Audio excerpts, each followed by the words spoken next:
Time for another preview of Test cricket. It's been a little while, but we're back with some interesting series about to take place. The first of which is Pakistan Sri Lanka in the United Arab Emirates. Quick note on that, excuse me, on the location.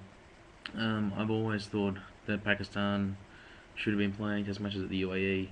Ever since it became not feasible to hold them in Pakistan, which I think everyone pretty much agrees if they didn't before. Certainly the last time these two teams met in Pakistan would have been the final seal, the nasty incident with the bus.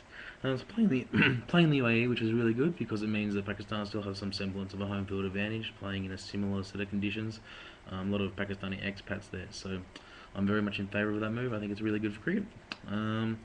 Pakistan are so hard to get a read on because they play so rarely these days, and they don't get to play at home, and then you have suspensions with so many players with Asif and Amir, and they don't play Muhammad Yusuf and Shoaib. They get suspended for steroids and all this kind of stuff. So their best players consistently haven't been playing. So the book on Pakistan officially is that they're going to move on and see what happens. So we looked at Pakistan West Indies a few months ago, and that was a 1-1 draw. Pakistan played quite well, bowled probably better than people thought maybe. They've also played a test in Zimbabwe. I don't preview Zimbabwe Bangladesh series, at least not until they've proven relevancy. And played pretty well there. I mean, the first innings was basically the same score from Zimbabwe and Pakistan, and they kicked on in the second innings, but it wasn't really a convincing display. In terms of what Pakistan offer us with the numbers, Margul is sort of the de facto spearhead now with all those incidents with their fast bowling battery. He's averaging 24.69 this year, but there's a test against the West Indies and Zimbabwe, so difficult to really ascertain how much of a role he can actually play. Against Sri Lanka, he's averaging 43.77 with 2.6 wickets a match. So not encouraging numbers there. He needs to play a role, particularly with Sri Lanka having so much weapons up at the top four. Seeing Karan Jawadena and Dilshan in principle. And it's difficult to see if he can really provide the penetration that they need. They do obviously have Wahab Riaz, left armour, who they're very, very big on. Jury's out there, maybe he can make some dents. His battle against Sangakkara in particular, being left-handed, will be important. But really, Umar Gul is sort of where it starts and ends, and the numbers aren't particularly promising. And Umar Gul's been around for a while now. And we've got the book on Umar Gul as not really being a new ball bowler. I'm not sure how it's going to go. Syed Ajmal, people have been very, very interested in, mainly because he took 10 wickets against the West Indies.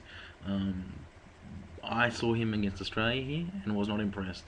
I don't really think he's got the makings of a high-class slow bowler. This is going to be a real test for him, much more so than the West Indies with their very motley crew batting card, and Zimbabwe. Without those two teams, he averages nearly 40, 39.72 with 3.7 wickets a match. So the wickets a match aren't bad. The average obviously is not great. Really good batting card, despite some incidents that we've seen against Australia and England.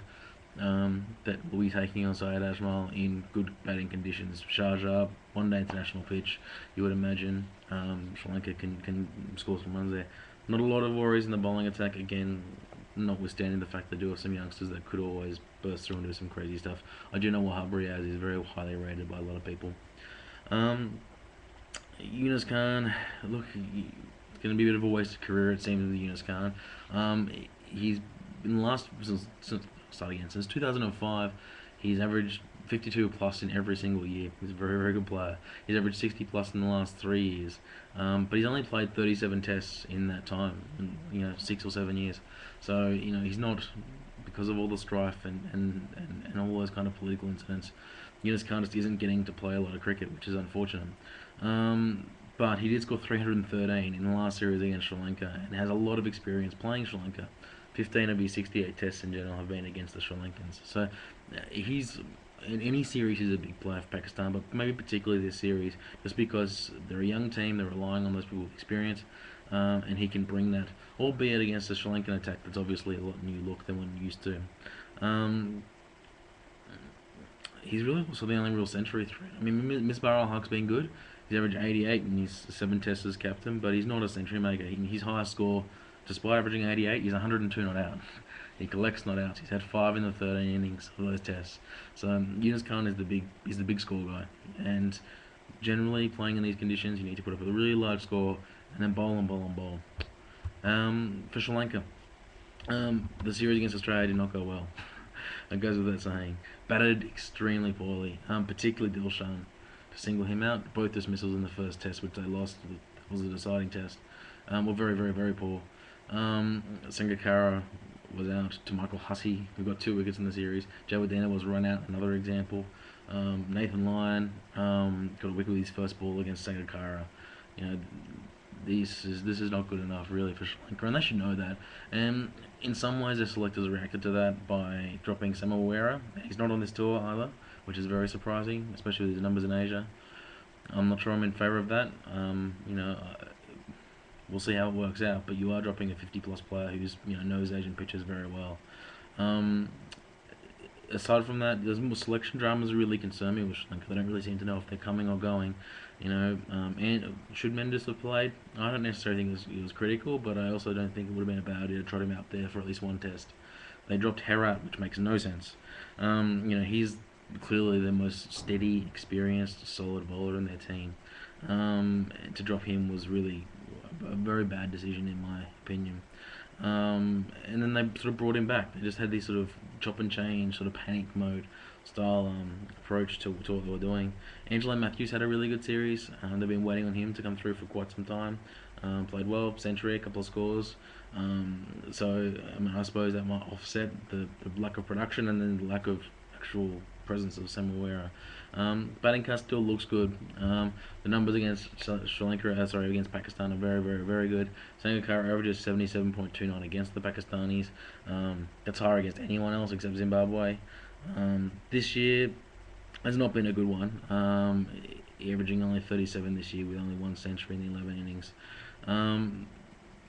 But against Pakistan, averaging over 130 runs per match, so he's going to be a huge wicket for them. Maybe the Wahab Riaz matchup is going to be even more important than we think. Look, Dilshan, despite how poorly he battled against Australia, he's still averaging 49 for the year. He did get a score in that last innings of the series. It might not be quite as dire as it may seem. Herat, we spoke of Herat before. He's on this tour, which is good. He's taken more wickets in Pakistan than any other opposition. And he's bowled below 32 every year since 2004 with about 4 wickets a match. That's not blowing you away numbers, but for an attack that's really lacking a lot of weapons, really. I mean, they're trying to blood 2 new pace bowlers in Wallagadera and Lakmal. I do like Lakmal. I'm a lot more sceptical about Wallagadera. Lakmal's got a nice little short ball. And aren't really sure what they're doing with the 3rd pace bowlers option, or is Mendes going to get in there? He's not on this tour, Mendes. So look, Herat provides that one stable core that they've got. You've got a great first-class record with over 600 wickets. He's consistent. He's going to get you wickets. You can pencil that in. And there's no reason he can't have a strong tour here against the Pakistanis and sort of right the ship. I don't really think he did that much wrong to get dropped anyway. So that's the look of the 2 teams. I like Sri Lanka. I am a little bit concerned of how they've batted this year. There have been too many, particularly the really explosively bad innings that they've had. That really concerns me because Pakistan have that kind of mercurial nature, I suppose. And one bad batting performance can really doom you. In a series that it's 3 tests, it's unlikely to be a series with a lot of results. So it really could be that one time you slip up. That could be the deciding test, just like it was against Australia. Nevertheless, I'm going to pick Sri Lanka. I'm going to pick them to win. I think that I think 1-0 is what I'll go with. I'm tempted towards 2-0, but I'm not sold on Sri Lanka's bowling attack. I am concerned at how they're batting. I think Pakistan just blooding too many new young guys. I really would like to see Umar Akmal make an impression here. We're still waiting on really him to arrive after that New Zealand series. But Sri Lanka have the experience edge fairly substantially. Sangakkara is very much due. A lot of class in the batting card. They should be able to get enough wickets to win a test here and hopefully right the ship. A few of their players really do need to right the ship and get things going. Pakistan, look, I think a 1-0 result they'd be quite happy with. In rebuilding and sort of getting a correct working ethic in that team. So 1-0 Sri Lanka, Pakistan, Sri Lanka to win. Thanks for listening, and I'll talk to you soon.